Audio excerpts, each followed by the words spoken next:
Hey guys, it's Mitch and Dylan again. We're back. Yes, we're doing a second video. My computer is trash, and I'm still filming on it because I need it. But it cut out in the middle of the stream, so I went to my phone to do it and figured out afterwards that I wasn't on the Bottom Line View account. I was on the WWE The Shield account. So it only worked for about a solid 5-6 minutes before it cut out completely. And we are here. And we got a backup channel because I know Mitch is on his Bottom Line View account in case if it does happen again. So, Mitch, welcome back to Bottom Line View 2. What's going on, bro? Part 2. Let's get this part 2 going. Let's get it going. If you guys don't remember the last segment, we were talking about The Miz and his confrontation with Dean Ambrose and Curtis Axel and Bo Dallas beating up Dean Ambrose in the middle of the ring, basically becoming part of Miz's entourage, and basically Miz is like going out of nowhere, like going crazy because Maurice is mad at him, and now he's got this entourage thing. A lot of things are going on in the world of The Miz, and him being the IC champion is going to play a big factor into it. So what did you think about this particular segment, Mr. Mitch? For this segment, I enjoyed how they continued the Maurice and Miz beef. I liked that part of it. And the Bo Dallas stuff with Curtis Axel was pretty predictable, but I thought, it worked and it made sense. And I'm glad to see that they're joining the entourage with The Miz. And finally, The Miz got the upper hand on Dean Ambrose. We've seen week after week after week where Dean Ambrose has gotten the upper hand on The Miz. Finally, The Miz got somewhat of an upper hand. Dean Ambrose kind of took it to The Miz. It almost looked like The Miz was, you could have went one or two ways. You could have went Dean Ambrose is ruining Miz's life, or you could have went that route where, Maurice is mad at him. He's pissed off. Maybe Ambrose could have taken the title from him. You could have done a bunch of stuff there, or you could have went this route where Miz is going to have the upper hand once again. He has the entourage backing him. Yes, some things with Maurice are a little bit rough, but he'll figure that out. And I did like this segment for the most part overall. I actually, I've liked most of the segments tonight, which is kind of a rare thing on this show. It's a rare thing for Raw to do something good most nights. But tonight I actually enjoyed the segment quite a bit. We got a lot of good connections with The Miz and Dean Ambrose, and a lot of good, back and forth between Miz and Maurice, and you got to see that aspect and element. And you got to see the aspect of where Miz's head is in, and he's got this entourage. So a lot of cool things are going on in the storyline. I'm intrigued about it a lot more than I was when the Superstar Shake-Up was revealed and these two guys were going at it. I wasn't digging that, but this storyline the last couple of weeks has certainly been good. So versus Cesaro and Sheamus, I did not care one bit. The tag team division and the next division have been the weakest divisions on Raw as of late that we're supposed to care about. And this match basically ended with Cesaro and Sheamus winning with the Hardy Boys watching backstage. Anything to say? No. Okay. There you go. There's the segment. Holy shit, what a clusterfuck this next segment is. And this has been the exact same. Actually, no, sorry. Before that, we got a dope video package for Joe Lesnar at the Fire pay-per-view. I love when they do these video packages. They do it a lot for Brock Lesnar so that you can get hype for his matches. And when they let this guy cut promos, he is great. Especially in these video packages where it's only a couple of lines. He doesn't have to say much. He's not talking in front of a bunch of people. He's sitting back and being who Brock Lesnar really is. And he's like, I don't care about his, what was the line? 100%. Hold on, let me pull this up real quick. He goes, I don't care about that punk ass bitch. Of course, they bleeped out the bitch part, but it was hilarious. He's just going off on him. He cuts that UFC promo where it's like the Conor McGregor. We're not gonna bleep shit out. We're gonna express our feelings here. And he's like, I don't care about his bitch ass. Like, it's Samoa Joe. I'm Brock Lesnar. I'm the better man. Congratulations, you took down Paul Heyman, but you're gonna have to beat me at the Fire pay-per-view. It's not gonna happen. Seeing him cut those promos was awesome, and seeing Joe retaliate and try to get into Lesnar's head as the goal is good. He hasn't really done a great job at that so far, according to Lesnar. But next week, Lesnar's going to be at California, so maybe he gets the upper hand. I like that. Mitch, you got anything to say about these great video packages they do? I do like that they've kind of been staying with the trend when it comes to Lesnar and doing these UFC-style promos, because this is what he's good at. He's good at just speaking his mind and being aggressive and being who Brock Lesnar is, like you said. I enjoy. Sometimes, I've talked about certain times it helps to throw a swear word in there, or something a little bit edgy. Mm-hmm. And I think it works for Lesnar most of the time. It doesn't always work. We've seen it with Stephanie McMahon where it doesn't always work, but it works sometimes, and it did work in this sense. I enjoy the video packages.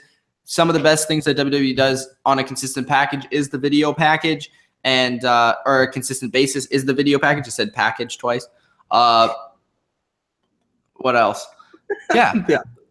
That's pretty much it. They do good with the video packages. I enjoy this style of Brock Lesnar, and I want to see him talk more. Again, we say this consistently, but I want to see him talk more.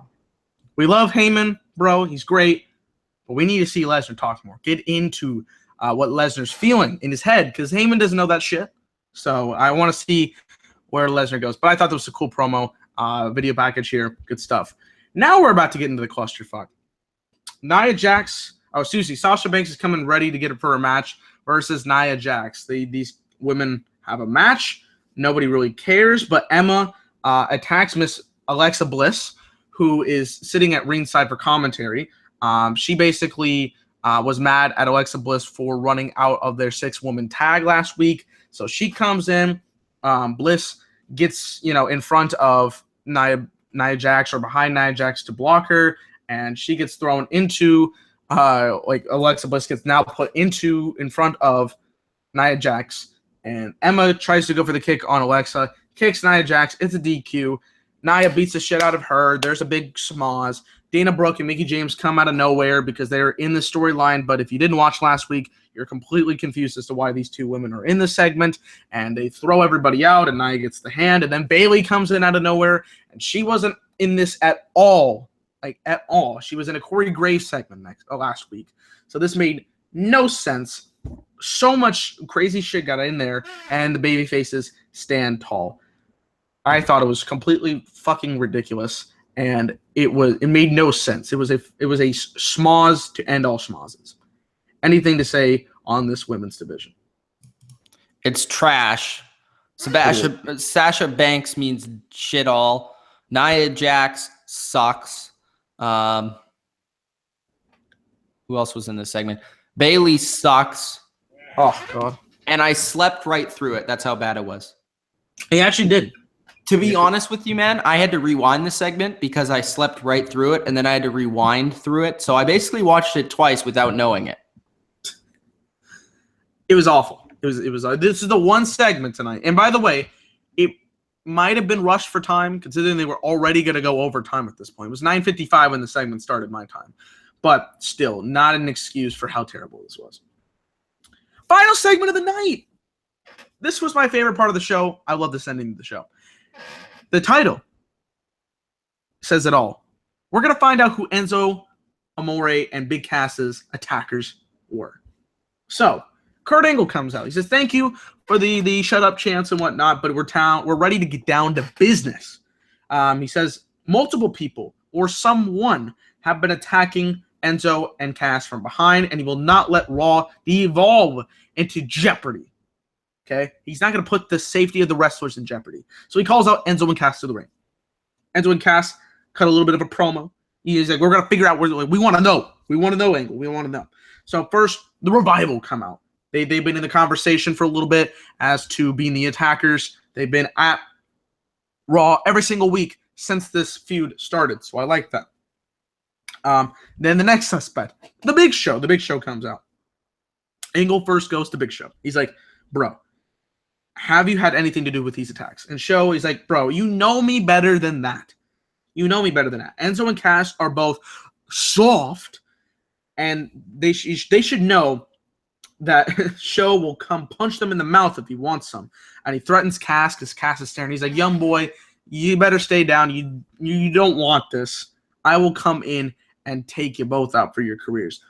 But I didn't do this. And he says, Angle, if this is what you think of me and you think I would do this, maybe you don't need me on Raw. I don't want to be on your show anymore. So he walks out in a storm, in a rage. And this is kind of getting into Angle, of course. I mean, it's the big show, just left his show, basically. So he didn't attack Enzo and Cass, but he's a little disgruntled. He's GM mode disgruntled. He's unsatisfied. So he's very mad that the GM is basically making him out to be the attacker. Cass is still convinced that Show was the attacker. Angle then goes to the Revival. Dawson argues, and Angle says, you know what? He's learned that the Revival have very strong alibis. Like, they've been like, come on, man. I know we've been here for the last 4 weeks, but we have nothing to do with it. And Angle's like, you're pretty right. It's true. You have strong alibis. And then Corey Graves shows up. Of course, he's been an integral part of not only this storyline, but the storyline with Angle and his personal problems. So Corey Graves gets there and he says, Cass just lied about something. He says that he had a baseball-sized lump on his head after he was attacked. And then he says that WWE medics never treated Cass. Not at all last week. Cass says it wasn't the WWE medics, it was the local EMTs that helped him. Graves goes on and says, I guess that's a medical team, but he knows exactly what happened last week. He doesn't know what happened a couple of weeks ago with Enzo. He doesn't know about the first attack, but he does know about the last attack last week. He got some security footage. I would like to point out a very small nitpick in how did this man get any security footage before anybody else, but we're going to let that go. We're going to let that go. We see Big Cass is laying things down very, very gently backstage. He's laying down that big pipe that we saw last week. He's laying down a couple of other key pieces that were in there last week. And he kicks a box and then falls to the ground in the same position that we did see Big Cass in last week. The fans are booing. They're pissed. Graves has the footage paused. He says he finds it curious that Cass was laying in that same position when the referees and Enzo saw him. And Graves says, we know no one attacked Cass last week. Enzo turns to Cass. He's like, bro, what the hell? And Cass goes in. He goes ham on this promo, right? He's like, yeah, goddamn right. I attacked Enzo Amore. He goes in, bro. He says he's been teaming up with Enzo all this time, and all Enzo does is run his mouth and keep going and going and going. And he even taught trash on Twitter to Conor McGregor, so it's part of the storyline. That's even cooler. Cass says he wanted to slap Enzo several times, but he didn't because he felt bad for Enzo. Cass says everyone in the back doesn't like him. Nobody likes Enzo, and he felt bad for him. Cass says for years he put up with Enzo's crap every single day. It makes a lot of sense. I mean, the guy's like, Enzo Amore is a short guy. He's not really a tall, big guy like Big Cass. So Big Cass has been basically fighting Enzo's battles. We obviously saw it with Rusev in that storyline that they had together. Enzo got his ass beat so many times, and it became a Big Cass Rusev storyline. So possibly, Big Cass was done with all the bullshit that Enzo had given to him because he couldn't back it up. He would say the words, and Big Cass would have to fight Enzo's battles. He basically snapped. He attacked him. He said he felt good. He felt damn good when he attacked Enzo from behind. The fans were booing him. They're going off. He's like really pissed off. And he says he could have snapped Enzo's neck like a twig, but he didn't because he wanted to watch Enzo suffer for what he did, for all the crap Cass put up with him in the NXT level, the Tampa level, and now on Raw. He goes on. He says he slowed things down because he wanted to see how smart Enzo was, or as dumb as he looks. And he's even dumber than he looks because he wanted him to put the pieces together. Cass calls him dead weight. He says Enzo has been holding him down from reaching the potential to become a champion. I mean, they didn't win tag team championships together that first year. They never won it in NXT. They didn't win it here in the WWE. Big Cass, when he was solo for a little bit, didn't get that Universal Championship. So Cass says he's the superstar. He's where the money is, the real money. Cass says Enzo's mouth basically writes checks that his ass can't cash. I thought that was a great line. He also says he's been behind Enzo for a long time, but they are over. And he big boots the shit out of Enzo. Kurt Angle's like, what the hell is going on here? We're going through mad chaos. I've got my own personal issues, and now I've got, Big Cass basically saying he's the attacker. So he's the big focus of the show at the very end. Big Cass did it. He attacked his brother, basically. And it was crazy to see because you're like, oh, my God. It made sense, obviously. We thought possibly it was going to be the answer. So maybe, perhaps, it was, quote-unquote, like, we could see it. But I thought it was a good ending to the show. A great promo by Cass. I mean, we haven't seen the guy cut a lot of good promos in the company. It's always been about Enzo. And he got a time to really showcase his talent. And as a heel, so far, I would say he did a pretty damn good job with this promo. He got the execution right. He got the mannerisms right. He got how he was supposed to talk correctly. And I thought overall this was the best segment of the night for me. I was thoroughly enjoying the segment all the way throughout, and I didn't want it to end. And that's the best part about these particular segments. You don't want it to end. So, Mitch, how did you feel about this final segment about Enzo finding out his attacker being Big Cass? Okay, so first off, I feel like a tag team shouldn't break up until they've been successful as a tag team. Like a tag team like Enzo and Cass, I feel like was mistreated, was misused, never got to their full potential. And it's sad to see that Enzo and Big Cass will never be known as a legendary tag team like they could have been. But now they're turning Cass. He is going to be a heel. He's going to be a singles competitor. I think it was still good. I love the way that they utilized Corey Graves in this as kind of the reporter. I understand the kind of nitpick of why did he have this information before Kurt Angle. Maybe he's just a really good reporter. I'll give him the benefit of the doubt. I don't think so. I loved Big Show. I thought Big Show was fantastic. I thought the Revival basically, they had a purpose in the segment, but they were very weak. Like, first off, they came out and nobody really knew who they were. They got no reaction. Then they were in the ring and they were like, we didn't do this time like they've ever done anything before. So the Revival was kind of confusing. That part didn't really make a lot of sense. I thought the Big Show was fantastic. Big Cass, I think, delivered the best promo he's ever delivered in WWE, and this is one of the promos he's going to be remembered for the rest of his career, which is hugely important because this is the way that he breaks out as a singles competitor.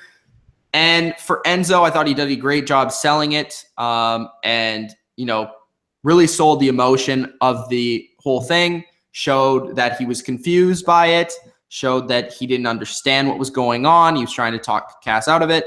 It's a two-way thing. Not only does Cass have to do a great job of delivering the promo, but Enzo has to do an equally or even better job of selling it. I think they both did that. Kurt Angle did a good job, or Corey Graves did a good job. I thought everyone all around, the video was really good. It was kind of similar to what I thought they were going to do with it because I was like, okay, Enzo didn't attack Cass, so Cass just kind of lies down and whatever. So I was kind of trying to figure out before they actually showed the video what was going to happen, but that made sense. And they did a good job of telling the story. And as much as I would have liked to have seen something better for Enzo and Cass, the tag team, now we must move on and see what Cass can do as a singles competitor and what Enzo can do as a singles competitor. I'm concerned about Enzo going forward. I'm not sure how much he's going to be utilized and in what capacity. I still think he has a lot of potential to do lots of things, but I feel like WWE is putting all their chips in Cass, and they're going to push Cass. Now it's going to be interesting to see how long it takes Cass to become a main eventer and what they do with him. But I think initially you're going to have this Enzo and Cass and maybe Big Show feud, and then it will turn into Cass going on to bigger and better things. But I'm intrigued, and I think Cass is a natural fit for a heel. Go ahead.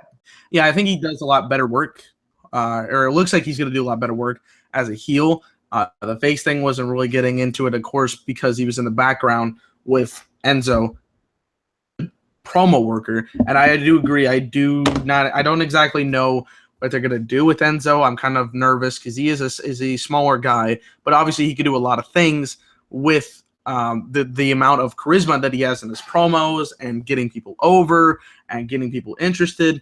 So I'm interested, and I like how the story culminated because it's been one of the better stories that WWE's told in a while, like a good while. They had a lot of overarching people coming into it and some other key pieces, and they have another storyline combined with it. So I like that, and I do agree it is a little sad that we're not going to see a great tag team of Enzo and Cass become tag team champions or anything like that. But it is time, like you said, to move on. So these guys are going to continue being singles competitors. And I think it's going to be an interesting road because now we're here. We saw a great promo by Cass, and we're going to have to see how he turns as a heel. Of course, the fans were booing him, so he's got a lot of heel heat to begin with, which I think is good. And we're going to have to see what they have planned for him. Possibly a Big Show feud is what I'm thinking as well. We'll have to see if Enzo's going to play a big factor in this or what they have going for him. But I'm intrigued, and that's the key. You want people to be intrigued every single week to see the next part of the story. And that's what I want to see. So I really enjoyed this ending. I thought it was the best part of the show. And it gets you interested into next week, which doesn't happen all the time here on Raw. So now we're going to give to our final grades for the show and some plugs. Mitch, do you have a grade for this episode, June 19, 27 edition of Monday Night Raw? Trying to think. I would give it a 7. 7. A 7. Like based on like what we've been getting lately, I'll give it a positive grade. I feel like it earned that. I think it did enough things. I think it was a memorable episode for a couple of things. So yeah, I'll give it a 7, I guess. I mean, that's being generous too. Like if this was a different year at a different time, it would have been a worse episode. But because it was in 2017 and what quality episodes we've been getting, I'll give it a 7. And I also think like if you missed the show, you missed a lot. Obviously, yeah. That's a key thing for me as putting this grade in. Is if it's a noteworthy show and you missed out on it, you obviously want to tune into next week so you can get back into the scoop of things. And there's main factors. Do you have something to talk about tomorrow? Right. Second one is if you missed it, or did you miss something? And then the third thing is, what are we getting next week? Yep. So those are 3 things, we got to look forward, you got to look for in grading a show and looking at a show. A lot of shows don't cover any of these 3 aspects. I feel like this show did in most of the categories. Yeah, and I think it was a solid show compared to what we've been getting lately, like we've been saying for a while.